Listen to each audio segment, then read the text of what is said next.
this is David Stark from WatcherPass.com, your website for movie reviews and recommendations. Today, I'm wearing my most fashionable shirt because I'm going to talk about Cruella, the new Disney live-action origin story about everyone's favorite villain, Cruella de Vil. This is a movie that I saw no reason why it would need to be made. I mean, the 101 Dalmatians is an old property, but it's been redone. It's well loved, and like honestly, no one cares about Cruella. Like, who cares? Thankfully, the Disney folks didn't listen to me, and they made this film. And I saw it last night, and I was pleasantly surprised. I was actually kind of blown away by it. It felt like a very different type of film. It didn't feel like a Disney film, which is good. It's good, right? It gives some variety.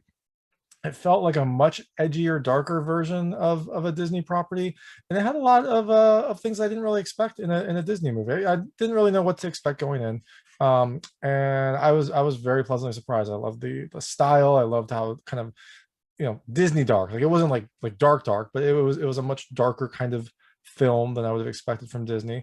And I loved Emma Stone. Like, she always does a fantastic job, but in this film she did just an amazing job. So I'm going to do just a quick rundown of the film, and then I'm going to go with three things I liked and three things I didn't love about this film, and then I'll leave it up to you. So Cruella is an origin story, so it kind of looks into the background of Cruella de Vil, who was the villain in the 101 Dalmatians. You'll remember her big goal was to kidnap 101 puppies, to slaughter them, skin them, and make a coat. So she's not really a very sympathetic character. But Cruella tries to change that. It goes into kind of her background and tries to bolt on this, sympathetic underdog story to what is essentially just a heartless villain in 101 Dalmatians. And they do a good job. They do, they give some life to Cruella de Vil. They give some background. And it's this really weird feeling because you start to root for her, even though she's bad, and even though what she does is kind of shady, not terrible, but kind of shady. Like, you just kind of root for her. I never thought I would be rooting for Cruella de Vil. And you kind of see her go up into the fashion world against this kind of icon in the fashion world called the Baroness, and kind of it's a very old versus new type of story, an establishment versus a rebellious youth kind of story, but does a really fun, stylish job of this conflict. Cruella kind of uses some underhanded tactics, which are fun to watch, and she just kind of has a very different take on fashion. And it's I'm not really a fashionable person, but I appreciated all the interesting clothes that she had and all the different ways that she tried to market herself, and it really was just kind of a fun movie experience.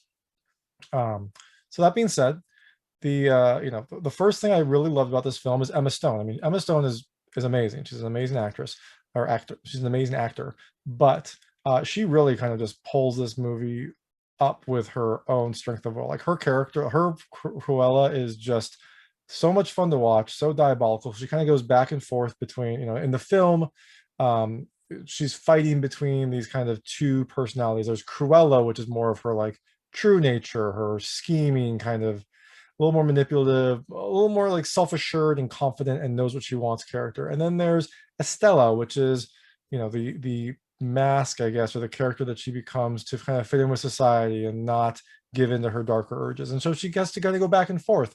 And as the film progresses, as you would expect from a movie called Cruella, Cruella starts to emerge. And Emma Stone has to go back and forth between them and really kind of have these two distinct personalities that mix and match. Like, sometimes she'll go in between them in a scene, and it's really fun to see. And Emma Stone's character is just, she's diabolical, but you really kind of love her for it. It's a very kind of weird dynamic to be rooting for the bad guy, but it was a fun dynamic to have. The next thing I liked about this film is it had a darker tone. Like I said, it was Disney dark. It's not, it's not like super grim, but Cruella gets what she wants by being a little underhanded. She's going behind people's backs. She's double crossing people. She's kind of a pickpocket at the start, so she's stealing to like make do. The film has her doing some very mean things to the Baroness in order to get her way, and in order to upstage her.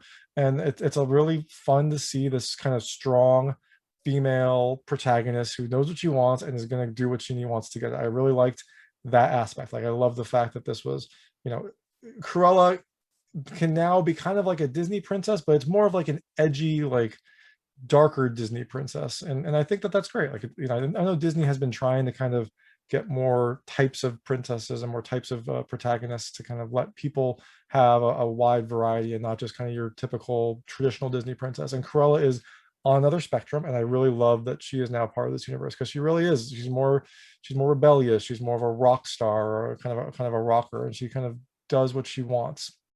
And it's great to have more variety, and it's great to have this kind of this type of film out there. And the third thing I loved is the characters, because not only do you have Cruella, played by Emma Stone, you have just a whole variety of characters in this film. She has two friends who friends, kind of henchmen. They're played by Joel Fry and Paul Walter Hauser. So Joel Fry, he was most recently in The Earth, which is a very different film. It's a little more serious and bloody, but he's been having a great year. He's been in a bunch of, you know, he's a really funny actor, and he brings that into this film. He's you know, kind of he has this kind of nice balance between humor and heart that really lets you endears him to you. And then you have Paul Walter Hauser, who was recently known for Richard Jewell. He was kind of the star in that film. But he, you know, he also brings a type of humor to this movie because Cruella is, she's not, she has like kind of edgy humor, but you know, Joel Fry and Paul Walter Hauser and their characters bring some humor and some heart to this film. They're kind of they're her henchmen, but they're also her family. So there's a really kind of nice dynamic between all of them. And then as Cruella starts to become a little more dominant in the group, it starts to rub them the wrong way. They start to feel like less a family and more of like her underlings and henchmen, which is, you know, that's one aspect of this film that's kind of interesting to watch, is her becoming the boss of this and trying to kind of control everyone and do things her way. And then of course you have Emma Thompson as the Baroness. And you know, it's really weird to have a film where you have Emma Thompson and Emma Stone, and Emma Thompson is just kind of outplayed, you know, by another character. Like Emma Thompson is a fantastic actress, but Emma Stone is just far and away the best in this film. And then, you know, one of the things I really loved is you've got John McCrea as a character named Artie, who you know, the Cruella is a film about fashion, and so you are going to have gay characters in that world. And thankfully, Disney has a gay character as one of the prominent protagonists in this film. He kind of comes on early and helps Cruella develop her line and create her clothes. And you know, kudos to Disney for having a gay character in a movie that is presumably for young adults. The movie's rated PG-13, but you know, presumably you're going to have kids anywhere from 10 to 16 watching this film, and so it's great to have, you know, a prominent gay character on screen. I don't think he ever actually says he's gay. It's pretty obvious from, you know, kind of his demeanor, but you know, it's a step in the right direction. I know it shouldn't be this big momentous thing, but it is really kind of heartwarming that Disney is including, you know, becoming more inclusive in their cast and their choices. And it was really kind of great to see this amalgamation of characters in this film, and kind of letting people have many different you know, characters to latch onto. So that being said, some things I didn't love about this film, and to be fair, I really liked this film. It was a surprise for me. I didn't go in expecting to really enjoy this film, and I was very, very pleasantly surprised. But one thing I didn't love is the 101 Dalmatians aspects of it. I mean, this feels like a movie that didn't have to be tied to a property. I know that Disney probably did that because their live action stuff tends to be either a remake or tied to some previous Disney property, and they probably didn't want to just do a film about a rebellious fashion designer because it would have been too out there and they needed that brand. But I think the fact that it was 101 Dalmatians and it had that background kind of hurt the film in some respects. You had these, you know, these references that were kind of shoehorned in. There were these vicious Dalmatians at the start that I think were kind of there to, you know, maybe show why Cruella might not like those dogs.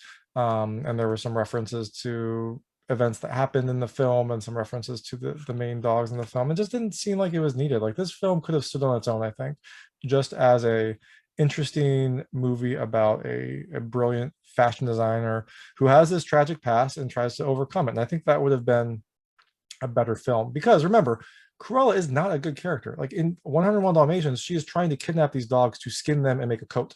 There's not much redeemable about her. So to go back and shoehorn in this story that makes her sympathetic is admirable, and it's a good film, but it just doesn't mesh with who she becomes. And so, maybe there will be another movie in the series, but I don't think so. I think that this will probably be kind of its own film, and they'll just leave it as is. Maybe they'll do a 101 Dalmatians live action film later, but I think they already did actually. Maybe they'll do another one. Hey, who knows? Disney's always remaking their properties. But it just did those aspects just felt really hamstrung into the movie. And I think it could have been fine on its own. I think it would have been probably a stronger film on its own. Not that it's not good. I really enjoyed it, but I think it would have been better without any of those any references to the past that didn't need to have. The next thing, it's kind of related. The fact that the movie was made, it didn't. I don't really think we needed a Cruella backstory. And this ties into what I said earlier. Like, this film felt like it could have been its own movie, its own property, its own character, and they felt the need to tie it into 101 Dalmatians, or they would look for a property and keyed on that. This movie, though, feels like it could have been its own thing, and I think that the fact that they did tie it to 101 Dalmatians and didn't make it her own character, it was something I didn't love. I felt like this film could have been its own, and it could have then, I think, launched more movies with a brilliant fashion designer and more capers that she does. But as it stands, I don't know if they're going to make a sequel. I'm sure Disney execs love dump trucks full of money. If this movie does well, I'm sure they'll do another one. But I think this could have been its own independent series. And the third thing that I didn't love is the length. And some of this is tied into the fact that they had to relate it to 101 Dalmatians and show some of the locations and characters from the earlier films. And that made this film feel pretty long. The movie's over 2 hours, 2 hours and 15 minutes, which I'm not opposed to long movies, but this film felt like there was a little bit extra put in there to tie it in with the previous properties, which made the film feel a little bit longer. I think it could have been a little tighter, and it could have been a shorter movie experience. I'm not going to begrudge spending more time and seeing more Emma Stone, because she was just a revelation in this movie, but I do feel like it could have been tightened up. So those are my thoughts on 101 Dalmatians. Cruella. See, there's my problem.